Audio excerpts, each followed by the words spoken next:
आज खरं तर सर्वांचं लक्ष राष्ट्रवादीच्या या अधिवेशनामध्ये असणार आहे ते म्हणजे छगन भुजबळ यांच्याकडे। छगन भुजबळ राष्ट्रवादीच्या अधिवेशनामध्ये उपस्थित राहणार का याबाबत साशंकता होती, मात्र महत्त्वाची माहिती झी 24 तासला मिळाली आहे। छगन भुजबळ या अधिवेशनाला उपस्थित राहणार आहेत। मंत्रिपद न मिळाल्याने भुजबळ नाराज आहेत, त्यामुळे ते राष्ट्रवादीच्या आजच्या अधिवेशनामध्ये येणार का याबाबत शंका उपस्थित करण्यात येत होत्या, मात्र आता भुजबळ अधिवेशनाला येणार आहेत, ते उपस्थित राहणार आहेत आणि त्यामुळे त्यांची नाराजी दूर झाली आहे का असा सवाल उपस्थित होतोय।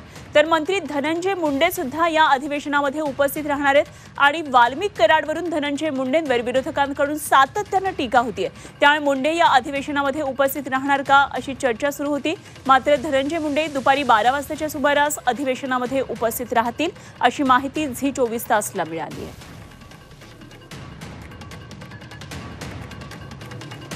ते राष्ट्रवादीच्या या अधिवेशनावर लक्ष ठेवून आहेत, तिथल्या घडामोडींवर लक्ष ठेवून आहेत आमच्या प्रतिनिधी सीमा आढे। थेट जाऊया आपण शिर्डीमध्ये, सीमाकडे जाणून घेऊया काय नेमकं सगळं वातावरण आहे। सीमा, आज राष्ट्रवादीचं हे अधिवेशन आहे, नवसंकल्प शिबिर आहे, या शिबिराला अनेक महत्त्वाचे नेते मार्गदर्शन करतील, मात्र सर्वांचं लक्ष लागलेलं आहे ते राष्ट्रवादीच्या दोन नेत्यांकडे, ते म्हणजे छगन भुजबळ आणि धनंजय मुंडे, ज्यांच्यामुळे खरं तर राज्यातले राजकीय वातावरण तापलं होतं। काय नेमक्या घडामोडी?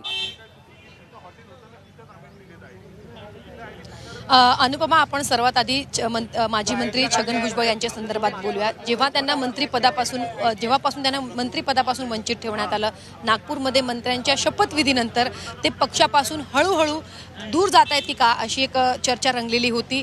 जेव्हा त्यांना डावललं गेलं तेव्हा त्यांनी माध्यमांसमोर येऊन अनेक वेळा आपली नाराजी व्यक्त केली गेली, पक्षाचा वरिष्ठ नेता असून सुद्धा मला बाजूला ठेवलं गेलं, अशा वेगवेगळ्या पद्धतीने त्यांनी आपली नाराजी जी आहे ती व्यक्त केलेली होती। त्यानंतर एक सवाल उपस्थित केला जात होता की छगन भुजबळ वेगळा निर्णय घेणार का, कारण तेव्हापासूनच त्यांनी आपल्या समर्थकांसोबत, ओबीसी नेत्यांसोबत त्यांनी चर्चेला सुरुवात केलेली होती, त्यामुळे अनेक प्रश्न, अनेक चर्चा या निमित्ताने उपस्थित केल्या जात होत्या। आता विधानसभा निवडणुकीचा निकाल लागल्यानंतर अजित पवार यांच्या गटाला घवघवीत यश मिळाल्यानंतर पहिलंच राज्यव्यापी त्यांचं अधिवेशन जे आहे शिर्डी येथे पार पडणार आहे आणि कालपर्यंत असा एक सवाल उपस्थित केला जात होता की या महत्त्वाच्या शिबिराला छगन भुजबळ उपस्थित राहणार की नाही, मात्र कालपर्यंत स्पष्टता नव्हती। असं म्हटलं जात होतं की छगन भुजबळ हे उपस्थित राहणार नाही, मात्र आज अशी माहिती मिळते की छगन भुजबळ या पक्षाच्या शिबिराला उपस्थिती लावतील, कारण सुनील तटकरे यांनी स्वतः त्यांना फोन करून विनंती केलेली होती की या पक्षाच्या शिबिराला तुम्ही या आणि हजेरी लावा। आज ते या पक्षाच्या शिबिराला येणार आहेत आणि सगळ्यात महत्त्वाचं म्हणजे आज पहिल्यांदाच, म्हणजे नाराजीनंतर पहिल्यांदाच अजित पवार यांच्या समोर छगन भुजबळ येतील आणि भाषण करतील, त्यामुळे आज पक्षाच्या मंचावरून छगन भुजबळ नक्की काय नाराजी व्यक्त करतात हे बघणं महत्त्वाचं असणार आहे, कारण पहिल्यांदाच ते स्वतः पक्षाच्या मंचावरून बोलतील। दुसरं म्हणजे की बीड प्रकरण तापल्यानंतर धनंजय मुंडे यांच्या संदर्भात पक्षाने सुद्धा कुठेतरी स्पष्ट भूमिका आतापर्यंत दिलेली नव्हती।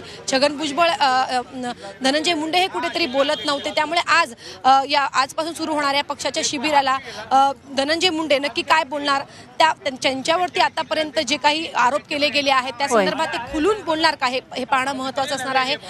पक्षाच्या शिबिराला अजित पवार, सुनील तटकरे, त्याचसोबत प्रफुल्ल पटेल तर महत्त्वाचे नेते भाषण करतीलच, मात्र सगळ्यांचं लक्ष छगन भुजबळ आणि धनंजय मुंडे यांच्या भाषणाकडे लागणार आहे। आपण बघितलं तर मोठी जय्यत तयारी जी आहे ती करण्यात आलेली आहे। शिर्डीमध्ये ठिकठिकाणी पक्षाचे बॅनर लावण्यात आलेले आहेत, स्वागताचे बॅनर लावण्यात आलेले आहेत, त्या बॅनरवरती वेगवेगळे मजकूर, त्याचसोबत कार्यकर्त्यांमध्ये एक उत्साह निर्माण करणारे असे बॅनर आपल्याला या ठिकाणी पाहायला मिळणार आहे। त्यामुळे अजित पवार आजच्या या शिबिरातून पक्षाची काय नक्की पुढची दिशा ठरवणार, कार्यकर्त्यांना नक्की काय मार्गदर्शन करणार, छगन भुजबळ नक्की काय बोलणार हे पाहणं अत्यंत महत्त्वाचं ठरणार आहे। सीमा, या सर्व घडामोडींवर लक्ष ठेवून जरूर राहा आणि शिर्डीमधून अपडेट्स आपल्याकडून वेळोवेळी जाणून घेत राहू। तुर्तास धन्यवाद दिलेल्या या सगळ्या सविस्तर माहितीसाठी।